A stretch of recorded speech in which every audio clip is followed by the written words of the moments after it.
Illinois in Focus Daily. Good morning. We are recording here Tuesday in Chicago, the second day of the Democratic National Convention, and pretty busy day yesterday for the first day of the convention.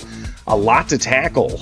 We'll obviously review some of what was said during the main speeches last night, but earlier on in the day, Monday, you had the Illinois Democrats hold a breakfast where they rallied the party faithful to essentially get more Democrats in office, including Vice President Kamala Harris, who is accepting her nomination at the DNC here in Chicago later on this week with her vice presidential candidate, Tim Walz. So a lot to tackle here. Of course, yesterday morning, Democrats all across the state of Illinois heading to a hotel for a breakfast and for an array of speeches, including measures discussed that they say are they're championing in the state of Illinois that they want to see across the country. So here with Illinois in Focus Daily, be sure to like, subscribe, hit that notification bell, and join us as we broadcast here from Chicago each morning. Now, let's get to some of what was said yesterday.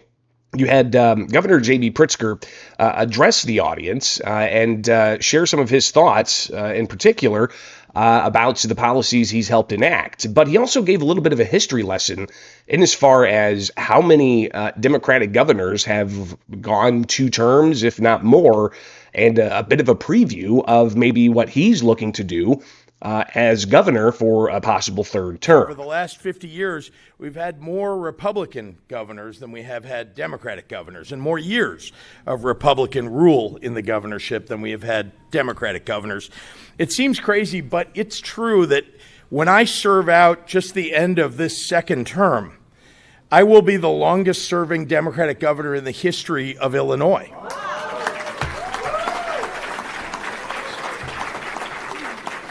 So I'm not suggesting that I want to try to beat Jim Thompson's 14-year record. My wife's not here, and I don't want anybody talking to her about this. But she is my term limit, so if all of you want to talk to her and convince her one way or another, by the way, you're welcome to do that. But so the governor went on to talk about the values that he says were instilled in him by his family, in particular by his mother, where he discussed, the issues of family and policy and rights and a whole host of other things. My mother was a nurse and an activist marching on behalf of LGBTQ rights and on behalf of reproductive rights. Frankly, she was fighting for societal change before her time. And I whenever I think of her, and she passed away in 1982, but whenever I think of her, I think I have so much more still to do to fight for women's rights and LGBTQ rights. And frankly, whenever we accomplish anything, I think she is maybe looking down and applauding what we're getting done in Illinois. So thank you. So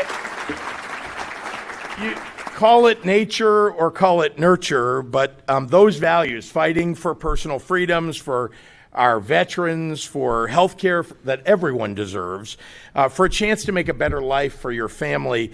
Well, that's how I was raised, and that's what I believe, and that is why I'm a Democrat. Those same values and that passion define who Vice President Kamala Harris and Tim Walz are. And I don't need to tell you that if we fight hard enough, in 78 days, we will defeat Donald Trump and make real progress for working families across America. So I know it's early in the morning, but I got to ask you, are you ready for the fight? Yes! Illinois Democrats, are you ready for the fight? Yes! Let's go get them. Enjoy the convention, everyone. The governor rallying Democrats at their breakfast yesterday morning, and the governor was joined by other elected officials, including Eric Sorensen, a U.S. congressman in the Quad Cities and Rockford area, and he shared some of his thoughts on his history, where he came from, and Democrats' philosophy in general. I remember hearing that in 2008. When we went and did that unthinkable thing and we voted for Barack Obama, people said that we weren't ready for that. Well, I'll tell you what, we proved them all wrong when I became the first out LGBTQ member of Congress in Illinois' history.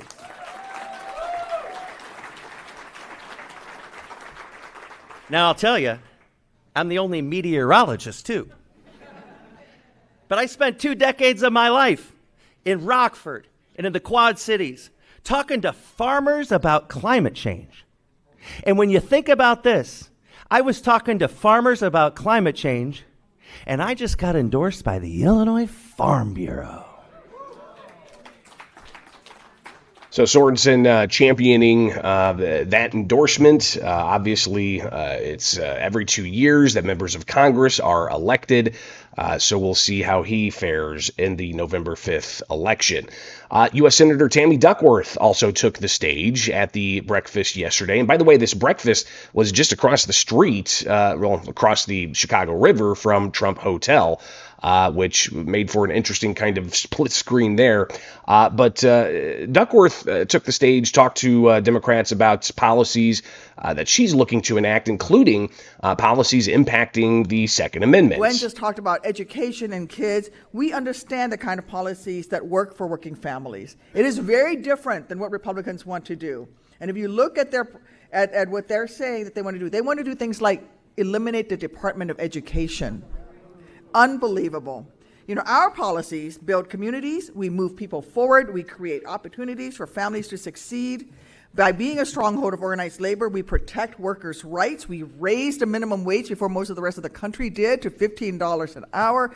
And guess what? The sky didn't fall, people didn't flee. We actually continue to grow our economy. We are safeguarding reproductive rights, not just for the people of Illinois, but for everybody around us and all over the country.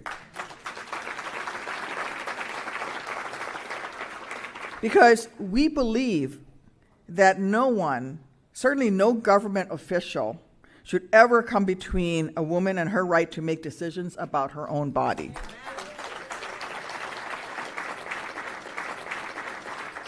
And here in Illinois, we also know that valuing human life also means passing common sense gun legislation that makes us all safer. And you know, Bobby and I, for the longest time, have introduced and reintroduced, and we're going to continue to reintroduce, a national FOID card program, common sense legislation. I hear all the time from gun owners. So you've got Duckworth talking about that, and she went on to say that she hears that gun owners don't want the government to know that they have a firearm, but then she makes the equivocation that if you have a hunting license, then government knows you have a firearm, but the Second Amendment, advocates will say that the Second Amendment's not about hunting, and we can have that conversation at another time. But they had featured speakers, including Cory Booker from the U.S. Senate. They also had Tim Walz's wife, who was there, Gwen Walz, and she addressed the crowd as well. But you also had questions and a gaggle of sorts, and you could see all of this at America's Talking Network. So if you don't like the clips and you like to watch the raw stuff, you can go and check this out at America's Talking Network on YouTube. Like, subscribe, and hit that notification bell so that you can get these updates. But of course, all of this was in the morning before President Joe Biden was set to address the convention Monday night. And Biden, obviously, the history is he's running for re-election, has that debate with Trump. But then after the attempted assassination on Trump and a successful Republican National Convention, the Sunday after that, Biden announced that he was not seeking re-election and endorsed Kamala Harris. But Duckworth said that, the speech is really a send-off for Biden. Done is what George Washington did, stepped away from the halls of power for the good of the nation. And I spent part of Friday with him in the Oval Office. I think Speaker Welch was there with me when he used his Antiquities Act to declare a national monument in Springfield for the 1908 race riots. We're going to give him all the flowers. We're going to talk about the fact that he's probably the greatest labor president, the greatest renewal president we've had, and we're going to continue to support him. And you're going to see a big party tonight for him. Hi, I'm Marianne. And again, you had Duckworth essentially equate Biden to George Washington stepping down from power. And an interesting display last night when Biden took the stage, a bunch of signs saying, "We love you, Joe," chants, "We love you, Joe."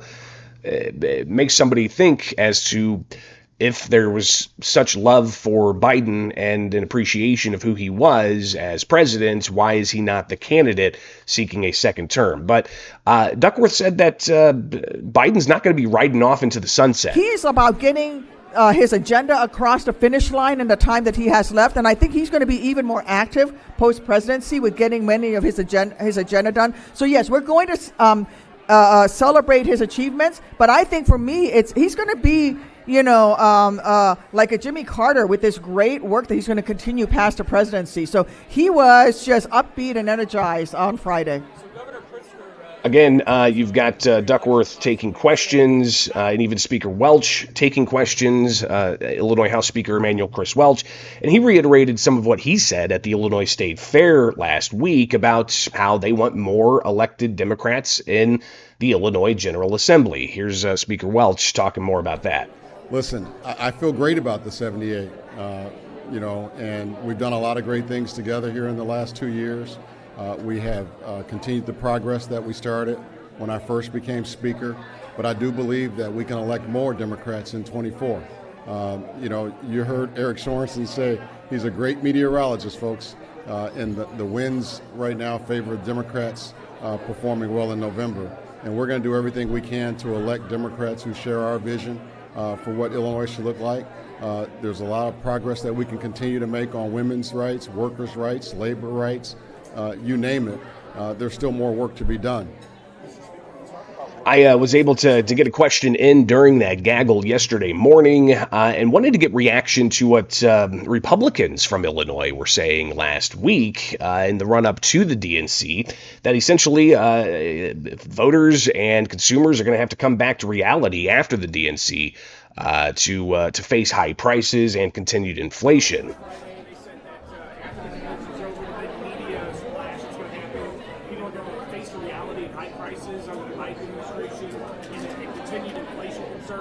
Can you address that? Are those concerns legit? Are people going to have to face reality after the convention? So here's how I respond to what the other party has said. Let's remember how the former president mishandled the COVID crisis. Let's remember how he made it a divisive issue while he was president. It took President Joe Biden to come into office and to handle that crisis properly. It took Joe Biden to renew this country and put us on the right path. What we have seen is unprecedented job growth under this president. We've seen unprecedented investment in America through the Infrastructure Act. We've seen so many great things happen under President Biden, things that we haven't seen since FDR. And so what we have to do is base things on facts, not rhetoric and innuendo, and look at the record and know that we're moving in the right direction, and we want to continue moving in that direction. And that's forward, not backward. Thank you all so much. You heard a couple of comparisons to Biden being like FDR. We even heard being like Jimmy Carter or being like George Washington. But of course, on the streets Sunday, before the official kickoff of the convention, you had protests on the streets in Chicago. A lot of the messaging about Free Palestine and the conflict in Gaza, and a heavy police presence on the streets as well, as you have the protesters working to have their voice be heard. And the continued march down the streets on Sunday. And then you had, of course, yesterday, even more protesters show up and a lot of signage. And maybe you've seen some of the other video that's circulated where protesters did breach part of that barrier that had been set up for this national security event. But obviously, a lot of the different voices that were being chanted, Free Palestine, abortion, LGBTQ rights. But really, the war in Gaza is what seems to be the loudest of the issues, and Senator Tammy Duckworth responded to that during the press gaggle as to what exactly should be going on in Gaza. Well, I think that what's happening in Gaza is absolutely a humanitarian crisis. I've been calling for a mutual ceasefire. That's what has to happen. So far, the rejections of the ceasefire deal has come from the Hamas side of things, but we do need to continue to to support our ally Israel. At the same time, we need to remember the hostages need to come home. Many of them have died in captivity, but we also have to work on getting humanitarian aid into Gaza. Something that I've been working on now for quite a while is to get more aid directly into Gaza so that it is not stopped by IDF forces, so that it can actually get to the people. That's where my focus is. So some of the Q&A during yesterday's breakfast, definitely want to get there. That's why we're doing this earlier on in the morning with Illinois in Focus Daily to keep you updated. But we've got another breakfast that we're heading to and that we will be bringing to you. So be sure to like, subscribe, hit that notification bell, and get the raw content from these breakfasts and the gaggles. But also wake up each and every morning here with Illinois in Focus Daily.